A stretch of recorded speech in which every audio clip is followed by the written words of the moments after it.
Hi, I'm Mark Rossano, founder and CEO of C6 Capital Holdings, coming to you from Primary Vision Network. Today, we're just going to keep the show short. We're just going to cover the Primary Vision Frac Spread Count. And, we had a lot come out this week, looking at the EIA with 3 parts, the Econ Show with 5 parts, and then a quick update on OPEC and what we think is going to happen and what has happened with the updates on the OSPs. So just jumping right into it, the current Primary Vision Frac Spread Count came in at 85 today. So we had a small decline of 2 week over week, which again is something that we've been expecting when we talk about how we're going to kind of live within this range. Just based on some of the anecdotal evidence that we're starting to see, there is some additional activity that's going to start picking up as we go through September. But again, it's not going to be anything crazy when we start to consider where we're going to be at the exit of this month.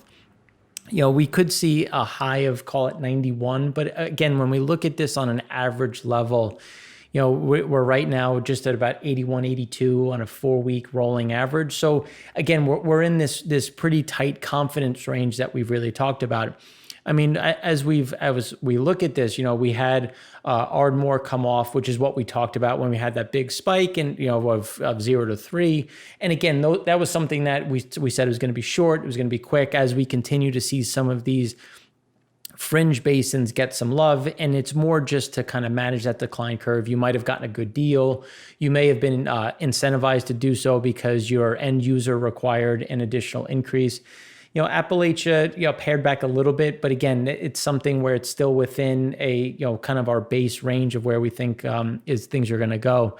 And then when we look out going forward, when we talk about some additions as we go through the remainder of the month, again, it's going to be really kind of driven by Texas when we look at the Permian, the Eagle Ford, because the Bakken has, had a nice run up, as we talked about. That was going to happen where the Bakken was going to see some additional increases. And now it's kind of reached a point where we think things are going to kind of hold here over the next few weeks, specifically in the Bakken, while we get some additions within the Permian and Eagle Ford. So just looking at this on the 3-month, you can see again, like how we're kind of waffling within this average. So there's really not much to say in terms of how what's going to really break us higher. We've had some questions of, now that we've seen prices pull back a little bit, are people going to adjust? And in the write-up that came out today, we went through the hedging side and how we've seen an increase in hedging at the E&P level as we go through the remainder of the year. And the reason why you might say, well, why are they locking in prices like this or trying to protect themselves, given where pricing is? And it's really coming down to they need to protect the decline curve, and they need to find a way to try to stem the declines. And they want to be able to protect themselves to a point so that they can kind of factor in cost, as they can try to get deals from the OFS while they know they can sell or at least get a certain amount of financial coverage. So that's why there's really not enough to really get us that, really break us through that ceiling. But again, there's going to be enough to keep us from falling too much further. Now, when we look at the frac spread count versus 2019, obviously you can see how far we've fallen, but you can see that things normally kind of steady out as work continues, because as you start getting towards the end of September into October, some of these wells may not really get turned on or are going to start to get turned on as we get into December and then into January. And when you start to consider where things are going and how this is moving, we have to appreciate that there are multiple things at play when you consider why is new activity coming on, or why should we even be at 87 given that the WTI is sitting at 37.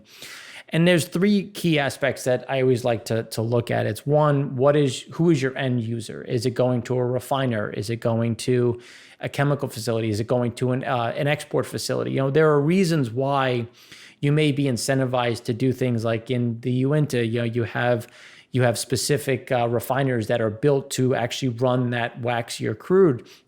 So you're going to incentivize because you really can't replace that. It is expensive to replace, so you're going to pay up and provide a premium. You're going to have hedging that's going to lock in a certain price point, and you have an export market, which, based on what China has done, they continue to buy at an elevated pace, as we talked about in the EIA show, which is going to again keep some of this flow going.